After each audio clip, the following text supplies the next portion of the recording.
A little girl at the center of an Amber Alert is home safe after her father returns her to police while on the phone with WRAL. New at 7, our live conversation with an expert on how you can help someone in a crisis situation. Less than an hour till polls close in Durham. We're talking to voters about the issues that matter to you. Tropical development is possible in the Gulf of Mexico, and for the first time, Hurricane Hunter planes are flying into this system. We're analyzing new data to see when this could bring us rain. Right now at 7, the father accused of kidnapping his own child remains in jail tonight after an Amber Alert ended in dramatic fashion as Mitchell Grayson called WRAL while still on the run. After an hour-long conversation with Arlena Tillett, he turned himself in. Our cameras were outside of the Durham Police Department when he arrived holding his daughter's arms, who we can say is home and safe tonight.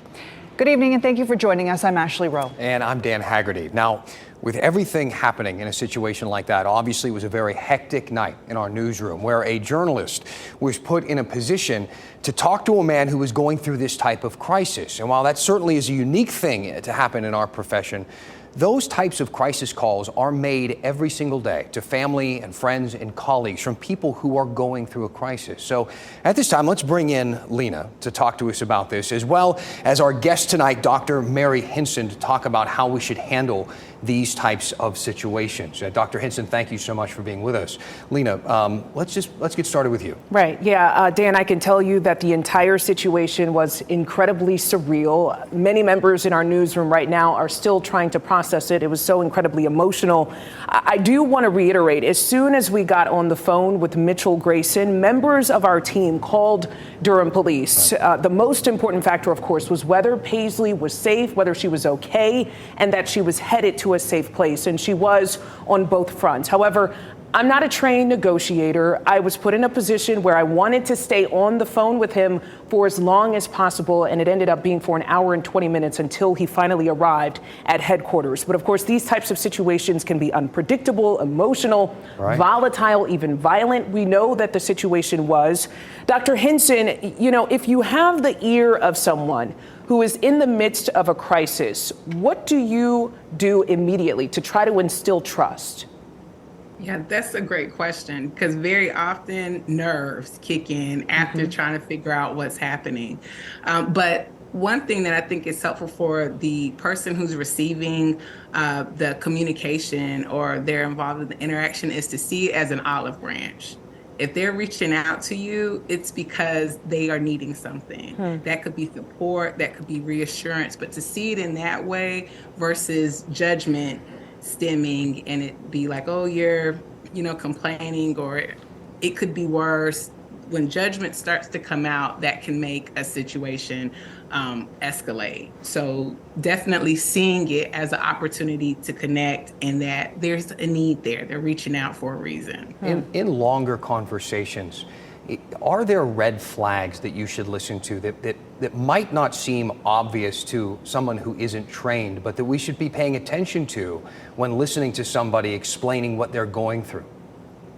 Sure. So hopelessness or helplessness are definitely red flags when we hear things such as just end it all, or no one would know if I'm gone anyway, or I can't do anything right, so I might as well not be here. Things that have that type of undertone to them, those are definitely red flags. When someone gives away their things and they say, well, I'm not going to need it anyway, those are red flags.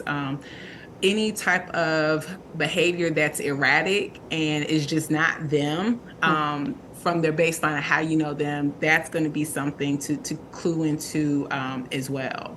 That's really interesting, that concept of hopelessness. It sounded, when I was on the phone with him, that he was really focusing on the safety of his daughter, and he kept saying that he wanted her to be okay. I did want to ask you this question, though, because one of the things he said often was that he didn't have any other option. When people feel that their backs are up against the wall, they may do something that is harmful. How do you explain to them that they do have options? Yeah, that is what I think of as like grabbing the branch that someone extends. When I hear something like what you're describing, where he says, I have a child, and we may use that as an outlet to say, okay, so you reached out to me and you're not sure how you got here or things got out of hand, but it sounds like you want your child to be saved. That it sounds like that is what you really, is really kind of holding you to continue to talk to me, or that's something that's really important to you. When you grab onto that branch or that thing that may motivate someone or be their reason, that is what we want to hold on to, and that is how we get them across the finish line through that crisis, to say, well, let's come up with a way for you to be that safe person for your daughter. What is it that let's look at some things we can do so that you can make sure that she's safe or taken care of. So focusing on that part that they give you, especially if it's despair, think of what the opposite thing is when they are helpless or hopeless. So catching that and hearing what that is the thing that you really want to uplift or bring alive so that we can keep them engaged. Dr. Keeping Henson. in mind your tone of voice would also be a really big one there, because we too in our emotions could become overwhelmed. Absolutely. Thank you so much. We really appreciate you joining us here tonight with very valuable insight. Lena, thank you for being here at 7 o'clock. Also, you can find the complete coverage of this Amber Alert, how it came to a close as well, on WRAL.com. Well, important information there. Let's take a live look now at Fayetteville on what looks like a quiet, nice autumn evening. Rain chances are increasing, though, for parts of the viewing area over the next few days. Meteorologist Kat Campbell is in the WRAL Severe Weather Center with an update on what we can expect. Kat? We're watching an area in the Gulf of Mexico that could bring some rain tomorrow night into Thursday. Hurricane hunters flew into this system for the first time today, investigated it, and based on that information, they lowered the chance that this could develop into something tropical to just 10%. However, it's still going to bring a lot of tropical moisture with it, especially to areas to our south. We'll be on the northward extent of this system, and starting tomorrow night, we could see a little bit of light rain, but the bulk of the rain from this system will be from the triangle south. The chance for rain is the highest toward the South Carolina line and much lower toward the Virginia line. And we're kind of in the middle zone right here in the triangle, where we probably wouldn't see very much rain, but there could be some rain early Thursday. Looks like it'll be out of here in time for the gates to open for the state fair. I'll have a closer look at your state fair forecast coming up. All right, Kat, thank you. Mark? Okay. Time is running out for those who live in Durham, Fayetteville, or Cary to get to the polls and make your voice heard. Election day. All right, 30 municipal elections are happening today. Voting closes in less than 30 minutes. WRL's Monica Casey is live for us in Durham, where a lot of candidates are on the ballot, hoping to make the general election. Monica, what are you seeing out there? Well, the Durham County Board of Elections releases unofficial vote tallies throughout the day. The last one came out at 4 o'clock this afternoon, and it shows that more than 7,000 city residents have voted in this election. It has not been super crowded here at this main library polling place, but it has been steady downtown.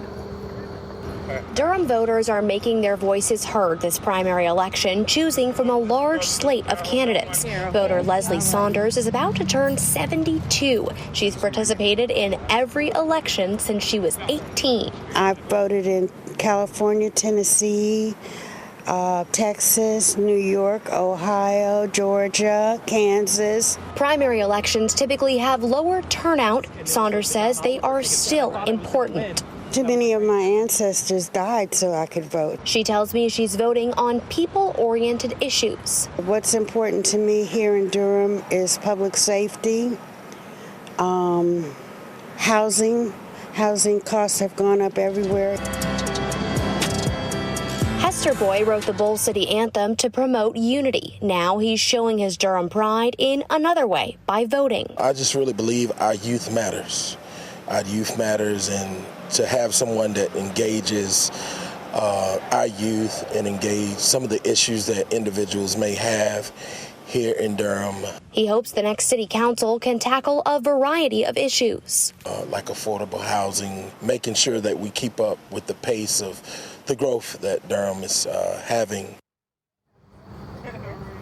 Now, no matter what the results are, Durham will have a new mayor next month after the general election. Elaine O'Neill is not running for re-election. Of the 8 candidates on the mayoral ballot, 2 of them will move on to the general election.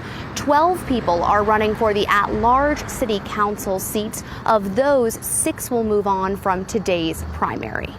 We will be following it closely. Monica Casey live in Durham. Thanks, Monica. In the last few hours, Governor Roy Cooper filed a lawsuit against state lawmakers. The suit focuses on a new law that takes away the governor's power to appoint people to dozens of state boards and commissions. Cooper says it's a, quote, blatantly unconstitutional legislative power grab. Cooper vetoed the bill, and lawmakers overrode that veto today, making it law.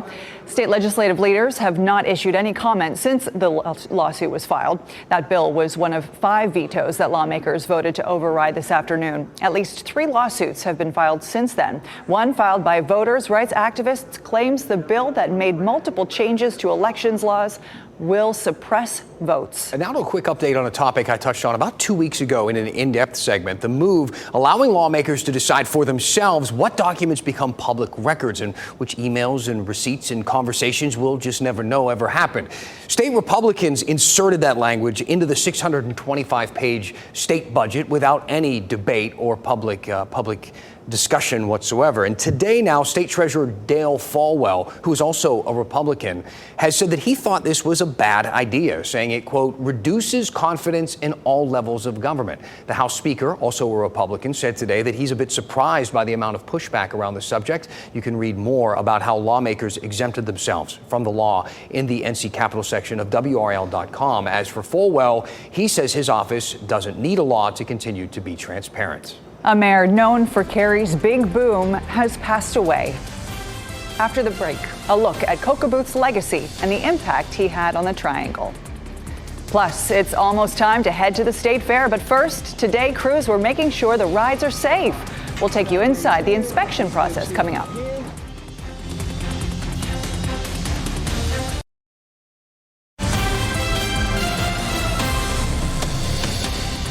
Back right now at 7:14. I'm Mark Boyle in the Live Center. We're about 15 minutes away from an update from Fayetteville Police about an investigation of an officer. It is a criminal investigation of an officer. An anonymous tip prompted this. We don't know exactly what that investigation is about just yet. That's what this briefing is going to be about at 7:30. So stand by for updates. We have a crew there, and we'll bring you that information as soon as we have it here in the Live Center in just a few minutes. Back to you. Interesting. Okay, let us know, Mark. Thank you. So the mayor who saw Cary boom from a sleepy little suburb to one of North Carolina's most populous towns has passed away. Booth, Coca Booth, has served as mayor for 12 years in Cary. WRL's Gerald Owens joins us now to talk more about the legacy he left behind.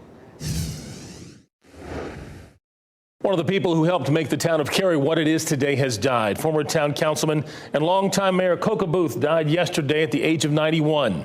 When he moved to Cary in the early 70s, fewer than 8,000 people lived there. Now, 50 years later, nearly 200,000 residents call Cary home, along with hundreds of businesses and major developments like Fenton. Now, Booth's time as mayor from 1987 to 1999 is cited by many as integral to the town's growth, including his attention to the town's aesthetics and his work getting the Page Walker Arts History Center restored. The amphitheater in town is named after him. As current mayor Harold Weinbrecht worked with Booth at SAS and recognizes the legacy he is now tasked with maintaining. I think the legacy is good, responsible growth, the evolution of Cary. When you look at the lifespan of Cary over time, it went from a small bedroom community to something more, and we started getting one of the best places to live in the United States during his tenure, and that's how much of a difference he made. Mayor Weinbrecht ordered all flags to be lowered for 12 days, the number of years of Booth's term as mayor. We don't have funeral details yet, but Mayor Weinbrecht says that the day it happens will be a day of remembrance in Cary. Dan? Quite a legacy. Gerald, thank you. Starting tonight, resurfacing projects will cause lane closures during overnight hours in Wake Forest. The work is happening on Durham Road between Capitol Boulevard and South Main Street, and on Waite Avenue from South Avenue to Dunn Creek.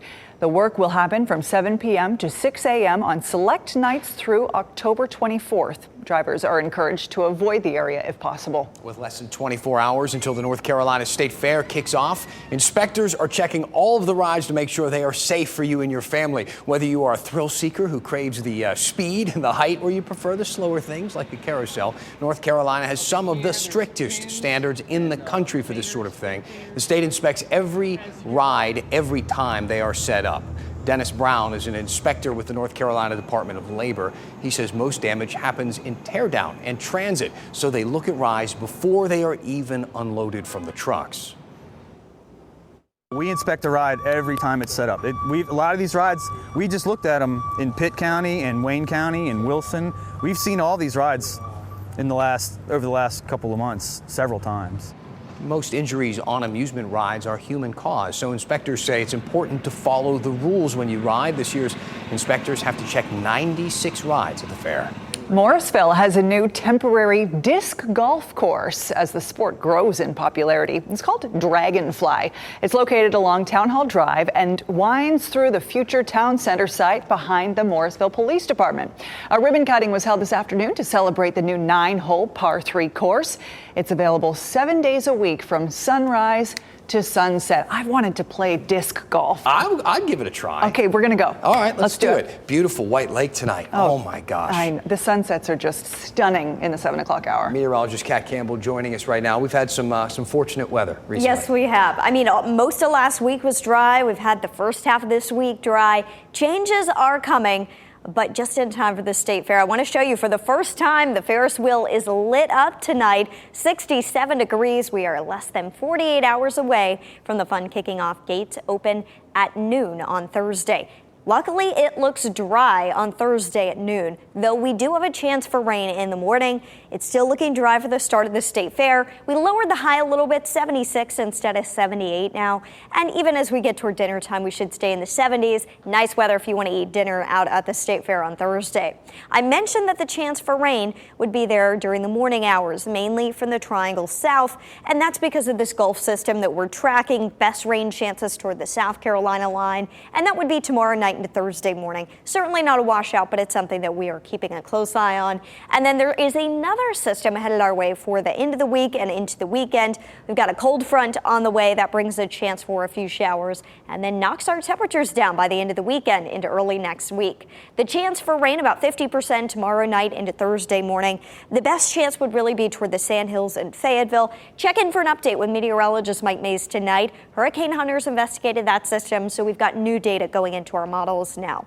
For Friday, we have a small chance for rain ahead of the cold front, but better chances come on Saturday. A couple of opportunities, and I know a lot of us really could use some rain in our yards, so that may be good news for some. For others, you're thinking about how it could impact your weekend plans. So let's take a closer look here at Futurecast. I want to point out the bulk of the rain stays to our south with this Gulf Coast system. However, tomorrow night and Thursday morning, that's when we could see some showers move through, but they should clear out pretty quickly Thursday. Perhaps a few showers left at the coast at noon. All models showing dry weather around Raleigh at noon on Thursday, though. Great news for the State Fair. 76 degrees the high. Just keep in mind that rain icon for Thursday just for the morning hours. On Friday, we've got a 20% chance for rain. This particular model may be a bit overdone. It switches to low resolution model data for Friday. So check in for an update on Friday tomorrow. We've got that small chance for rain, but it looks like it would be a better chance Friday night into Saturday. If you are headed out tomorrow morning to get your exercise, it's partly cloudy. A nice start to the day. By 8 a.m., 53 degrees. By 10 a.m., already up to 62. But we do cloud up during the day. We're cloudy during the evening hours, and that will come with a small chance for rain tomorrow night. Our 7-day forecast features 70s for highs for the remainder of the work week. Once we get to the weekend, here comes the cold front on Saturday. When it swings through, brings a chance for rain and perhaps some thunderstorms as well. You may need to head inside very quickly to dodge some of the showers and storms for the weekend. But, you know, there's so many fun things to do indoors at the State Fair, so I think that you'll be in luck if you're headed that way. And if you're waiting on some cooler fall weather to head to the fair, Sunday is your day, and I will be there myself. All right. Here we go. It's getting started. Thanks, Kat. The Canes are gearing up for their season opener, and your next trip to support them will include new food options at PNC Arena. Hockey season is back. What's fueling Caniacs this year after the break? cannot believe hockey season's back, but it's here. Less than 24 hours, hockey fans in this area will fill PNC Arena for the Hurricanes season opener. The Canes take on the Ottawa Senators tomorrow night. They have their sights set on a Stanley Cup win after making the playoffs for the 5th straight year, but losing out in the Eastern Conference Final last season. We don't need to talk about that. We'll move on. This is the year. You can look for live team coverage right here on WRAL before and after the game. The puck hits the ice Wednesday at 7 o'clock at PNC. Awesome. When you do make it to the arena, you'll notice some new food items on the menu. PNC not messing around, all right? They're serving up 3 new local options, the Barbecue Lab, Gonza Tacos and Tequila, and the Optimist Coffee House, ready to help fuel you for every single game. In total, there are now more than 12 food and drink options. It's really just a big part of going to the game now is having a good meal. There's also a self-serve candy station for the kids and the adults. That's in the works as well. Duke Health partnered with Spirit of Children to help kids at Duke's Children's Hospital celebrate Halloween a little bit early. Let's take a look. Some of the patients and their families got to pick out costumes, create arts and crafts, as well as enjoy goodie bags, which you have to hand out. They also able to hang out with the adorable therapy dog dressed up as Stitch. I like it. The carnival gave everyone a much-needed break to enjoy some of the seasonal fun. Halloween is just a great time of year. Oh, I love that. So no one matched all the numbers to win the massive Powerball prize, but still check your tickets. Yeah, 4 sold in North Carolina are worth $50,000. That's still a good chunk of change. The jackpot has surged to $1.73 billion. That's the second largest jackpot in U.S. history. You have another chance to win it tomorrow night. Watch the drawing live here on WRAL News at 11 o'clock. I feel like every time we talk about the Powerball now, it's like, oh, this is one of the largest in history. It's just getting so huge. I want it to get up to like 10 billion. Like, just keep it going. You know, I need a big win here. Thanks for being with us tonight. We'll see you at 10 on Fox 50 and 11 on WRAL. Keep watching WRAL News over the air channel 34 and Spectrum channel 1257.